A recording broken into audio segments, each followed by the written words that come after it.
What's up guys, and welcome back to Tech Up. So, I finally got my hands on the new Pitaka MagEZ 3 cases for my iPhone 14 Pro Max. And in this video, I'll be going over the design and features of the ultra-thin and really light MagEZ 3 and the more protective MagEZ 3 Pro case. I'll also go over the protection that you'll get out of each and talk about the grip and fit of them with your iPhone so you can see the differences. Lastly, I'll perform some MagSafe shake tests with some accessories, and measure the magnetic rings on these cases with my gaussmeter to show you how strong the magnets are on them, so by the end of the video, you'll hopefully have a good idea on which one of these you'd want to get. By the way, Pitaka did reach out to me and they sent me these cases to review, but I assure you, it will still be an honest review and I'll certainly be going over the pros and cons of each case. Also, if you really like iPhone cases and accessory reviews, go ahead and smash that subscribe button for more videos. Anyways, let's get started. I'll first go over the design and features of each of these cases, beginning with the MagEZ 3. It's definitely the lightest and thinnest Aramid fiber aerospace grade MagSafe case that you can get from Pitaka or really any other brand at the time of this video. While the MagEZ 3 Pro is the protective alternative to the MagEZ 3 with a little more thickness, but it still rocks a slim Aramid fiber aerospace grade design. Now, these two cases that I'm testing out are the 1500 denier black and gray Aramid fiber cases. However, Pitaka does offer a few other color options for the MagEZ 3 and in 600 denier Aramid fiber, which will be even lighter than the current cases I'm using. Certainly, those will still be as protective as these, but definitely will offer a different pattern and feel to them, since they go through a more delicate twill and plane weaving process. As for the MagEZ 3 Pro, Pitaka only offers the case in a 1500 denier black and gray Aramid fiber option at the time of this video. Now, since I'm testing these out on my iPhone 14 Pro Max, this MagEZ 3 case for it will be the heaviest and the weight came in close to 22.3 grams, that Pitaka stated. However, they are even more lighter and thinner when you go down the list of iPhone 14 cases, while the MagEZ 3 Pro will weigh more and it turned out to be slightly over their stated max weight of 35 grams when I weighed it out. However, when comparing the MagEZ 3 to last year's MagEZ 2, which I missed out on, it's 33% thinner and 27% lighter, and when looking at both, you'll see the differences in weight and thickness.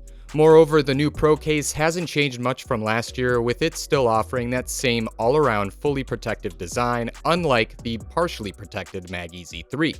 Another difference between these two is that the MagEZ 3 Pro features air pockets on the inside of the case for added shock absorption and drop protection, unlike the MagEZ 3. And with this type of design, this case also features TPU plastic materials, while the MagEZ 3 doesn't. In addition, the Pro packs a soft, cloth-like material on the interior to protect the phone from scratches, while the MagEZ 3 has a basic Aramid fiber interior. But both will include magnetic rings on the back of it for MagSafe charging support or accessories that you'd want to attach, and I'll go over both of the magnets on them later in the video. Lastly, the MagEZ 3 case doesn't come with buttons like on the Pro case. Therefore, the iPhone is a lot more open and exposed, not only near the buttons, but also at the bottom and top part of the case, while the MagEZ 3 Pro fully encloses all the edges of the iPhone. The buttons on the Pro are solid, including the power button, which offers a nice click to it, and it seems easier to press, but the volume buttons felt a little more stiff in my opinion. It also seemed like the power button offered better travel than the volume buttons. However, I personally think they could have been better. As for the ring and silent slider cutout, it's a regular cutout that you would find on other cases. And the speaker and port cutouts are great, but when compared to the MagEZ 3, it's even better to access all these cutouts since none of these areas on this case have small openings. Now, since the MagEZ 3 doesn't fully cover your iPhone that well like the MagEZ 3 Pro, it's evident that it isn't going to offer the same protection. Like mentioned earlier, the Pro case offers all-around coverage for the screen, as well as a nice lip for the whole camera. When testing out the lip on the front, it barely flexes, The only area where you would find some bend is near the buttons or the bottom part of the case, which is common on most cases. But overall, it does a really good job. As for the MagEZ 3, even though it's a super thin case, the protection is still there for the camera, but it's not fully protective on the front. It offers smaller amount of protection. When testing out the lip on the front of this case, it's thinner, and in every area it doesn't show any flex due to the thin, rigid Aramid fiber design.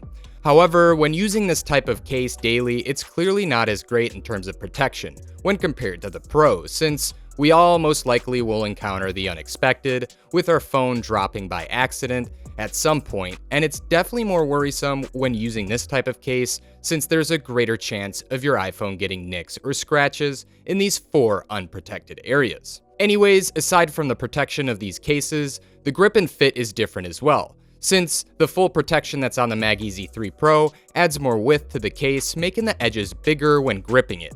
As for the MagEZ 3, it literally feels like there's almost no case on your iPhone. Honestly, when using it, it felt like I was holding my iPhone without a case. It's really impressive how Pitaka delivers on this specific case each year by making it even thinner and lighter for iPhone users to enjoy an almost caseless feel to it. Not gonna lie, it's awesome, and it brings me back to when I picked up the first MagEZ case 2 years ago for my iPhone 12, and it felt great in my hands just like the MagEZ 3. Also, the chamfered edges on it offer a more comfortable grip. As for the Pro case, it has chamfered edges as well, but these edges aren't as round and they feel a little more sharper. Lastly, I found the texture on the sides of the MagEZ 3 Pro more smooth to the touch compared to the MagEZ 3, where you feel more of the patterned Aramid fiber design. As for their fit, it can be a challenge when taking these cases off the iPhone or when putting them on if you don't know the method right away. And if you're not familiar with Aramid fiber cases, they aren't like silicone or leather cases where it's easy to pop the case on or off your iPhone. They have a rigid design, so you can't bend them that easily, since these cases aren't designed to be really flexible. So you'll definitely need to know the process of getting it on or taking it off in order to not run into any issues. But when I went ahead and looked into Pitaka's instructions on how to put it on and take it off, I slightly tweaked my method of taking it off since I found my process a little bit better, and you may find one too. But the pros of this design are that it does a great job of sealing the whole iPhone and securely protecting it. But if you do have inconsistencies in the seal of your case, Pitaka does also offer pads for each case that will help with that. However, I didn't notice any flaws with my case, and I had a perfect fit. But over time, I could see them being used depending on how many times you put on or take off your case, which may lead to these cases changing their shape in the process. Now, when testing out the cases with their magnetic rings, I went ahead and tested them out with my ESR Halo Lock Mini Powerbank and Pitaka's MagEZ card sleeve wallet. And if you're interested in these accessories, I do have links to them in the description below. I also reviewed the ESR Halo Lock Mini Powerbank, and if you're in the market for one, go check out my recent video where I compared it to several other different power banks. Anyways, when testing out the accessories on them, the Pitaka card sleeve wallet snapped into place on both cases very well. And when performing all the light shake tests with the wallet, it stayed firmly in place and didn't shift or fall off the cases. As for the ESR Halo Lock Mini, which has a really strong magnet on it, it snapped into place even better on these cases, and it passed all the shake tests on both without falling off or shifting out of place as well. And for those that will be using their MagSafe charging puck, both cases worked well with it and they held on great. However, from these tests, I noticed that the MagEZ 3 had better magnets on it than the Pro case, as it felt like the accessories on the MagSafe charger had a stronger pull towards the magnetic ring on the MagEZ 3 than on the Pro case. And when performing the gaussmeter tests on these cases to see which magnetic rings were stronger and better, the MagEZ 3 came out on top with the strongest average Gauss and Tesla readings, even though its case was a lot thinner and it had less room for bigger magnets.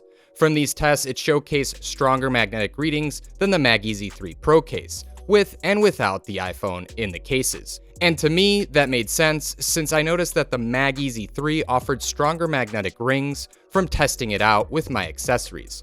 It also made sense that the MagEZ 3 would be stronger since the magnets on the back of the iPhone would provide additional magnetic strength on top of the magnetic ring that's on the case, considering how slim the MagEZ 3 is.